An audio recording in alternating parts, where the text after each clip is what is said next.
Olá, aqui é a professora Ana Lívia e nós vamos para a aula de Teoria das Relações Humanas, que é a continuação da aula anterior.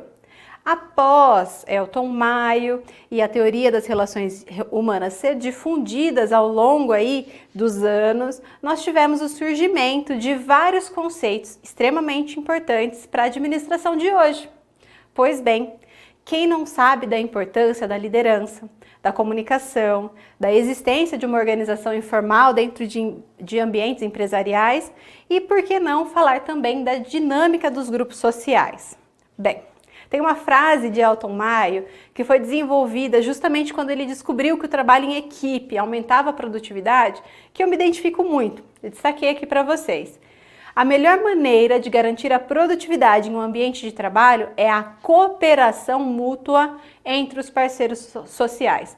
Isso é muito verdade, né? O trabalho em equipe, ele motiva, ele estimula a comunicação, ele aumenta o engajamento, ele cria um ambiente em que a produtividade se torna muito mais satisfatória para quem participa das organizações.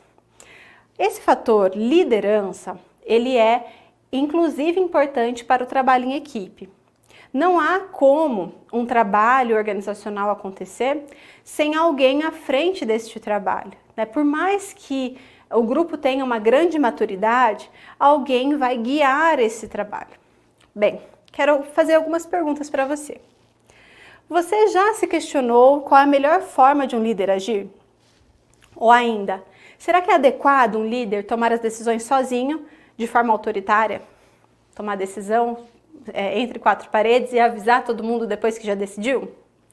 Ou será que é correto ser democrático, solicitar sempre a opinião de todo mundo? Vem cá, pessoal, quero ouvir vocês.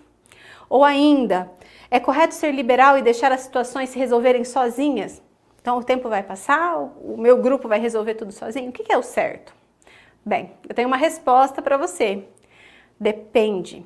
Depende de muitas coisas, mas principalmente da maturidade da equipe.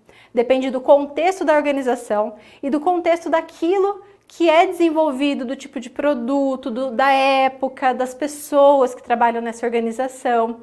Por isso, é de grande importância que o líder conheça, esteja atento à sua equipe, para verificar o que é necessário.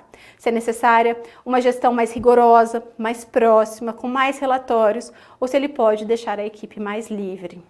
Bem, existem 3 estilos de liderança mais estudados. Quais são eles? A liderança autocrática, a liberal e a democrática. Agora nós veremos exemplos de cada uma delas. A liderança democrática, ela é a liderança que envolve toda a equipe. Para isso, acontece a participação das pessoas e o líder passa a ouvir todos os envolvidos. Qual é a grande consequência e o ponto crítico desse tipo de liderança? Eu preciso de tempo para que isso aconteça dessa forma, ok? Tempo é um recurso escasso, vamos lembrar disso.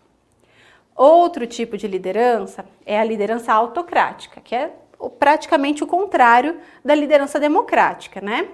O líder acaba centralizando todas as decisões e ele impõe ordens ao grupo. Agora, e quando não há tempo hábil? Né? Então, a liderança autocrática, ela pode inclusive salvar vidas. Vamos dar um exemplo. Então, no Corpo de Bombeiros, acha que sempre que tem uma ocorrência dá para conversar com todo mundo, pegar a opinião de todo mundo sobre como vai resolver determinado problema? Não. Né? Então, o comandante precisa ir lá e falar, ó, vamos resolver dessa forma. O que pode amenizar essa postura é a questão de uma comunicação rápida. Então, eu falo com a minha equipe rapidamente, colho ali algumas opiniões, mas a decisão final e rápida é a decisão do líder. E, por fim, nós temos a liderança liberal, onde o líder acaba delegando as decisões ao grupo, sem controle nenhum, ou seja, ele confia. Isso acontece principalmente com equipes mais amadurecidas, né? Vamos lembrar que hoje em dia nós temos a ausência física dos líderes de forma muito constante. Então, principalmente após a pandemia, nós temos uma situação em que as pessoas acabam trabalhando fisicamente longe, fazem home office ou como eu tenho empresas com pontos, né, com indústrias, sedes em vários locais, as pessoas podem estar trabalhando longe do seu líder com certa frequência. E com isso acontecem situações que precisam ser resolvidas. Além da liderança, outra questão importante, que é consequência da teoria das relações humanas, é a questão da comunicação.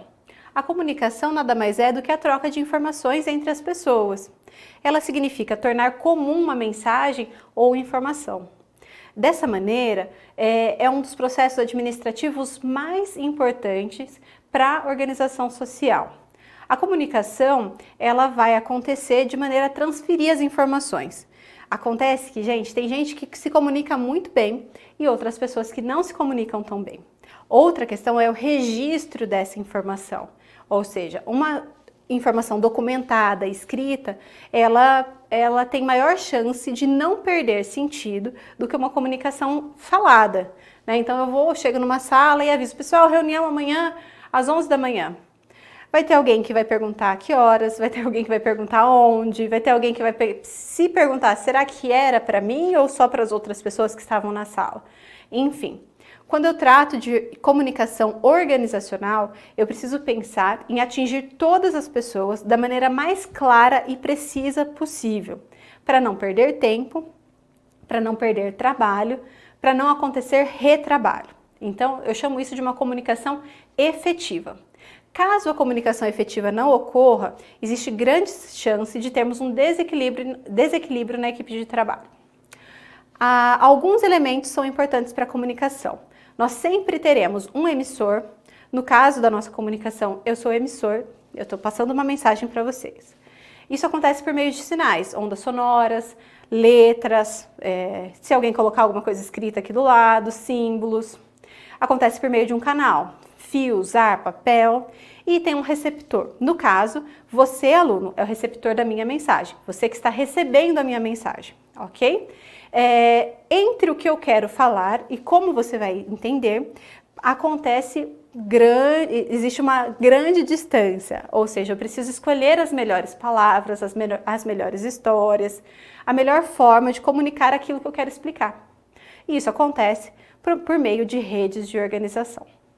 Isso porque nós estamos em uma conversa de 1 para 1, né? Eu, professora, com você, aluno. Agora imagine em uma organização que envolve muitas pessoas, muitas vezes milhares de pessoas.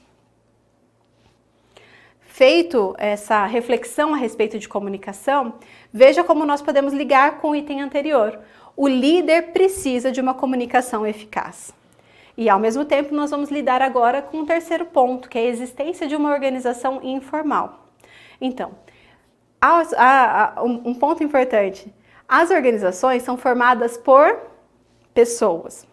Pessoas que são líderes, que se comunicam e que agora vão interagir em grupo. A organização formal é representada por todas as regras sociais da empresa, manuais, regras, etiqueta, enfim, tudo aquilo que é escrito muitas vezes e determinado pelas empresas. Lá no início do treinamento você já recebe as informações. Acontece que a organização informal é extremamente importante também. É a organização informal que acaba formando o clima organizacional, a cultura organizacional, ou seja, as pessoas acabam tendo interesses comuns e formam grupos, se fortalecem, se ajudam. Ao mesmo tempo, em algumas organizações, isso pode ter um reflexo pior, né, de piorar o ambiente organizacional pela exclusão de algumas pessoas, enfim. Eu sempre tenho as relações interpessoais como algo importante na organização informal. E a organização informal também traz alguns períodos de lazer, o que traz um certo relaxamento do peso que é a grande produtividade todos os dias. Finalizando agora, caminhando para o final da nossa aula, que nós já falamos sobre liderança, já falamos sobre comunicação, falamos brevemente a respeito desses grupos informais, nós vamos encerrar a teoria das relações humanas, que foi a teoria que trouxe esses novos termos para a gente. As críticas das relações humanas, elas acontecem justamente porque alguns teóricos dizem que os autores, o Elton Maio e outros autores da teoria das relações humanas, têm uma concepção muito ingênua e romântica do operário, né? Eles pensam aí no trabalhador feliz, produtivo, integrado socialmente, e eles dizem que na prática nem sempre é assim. Posteriormente, algumas pesquisas também foram realizadas e que tiveram resultados contrários, o que é uma grande crítica a essa teoria. Mas ela não deixa de ser uma importante contribuição para a administração. Espero que vocês tenham gostado.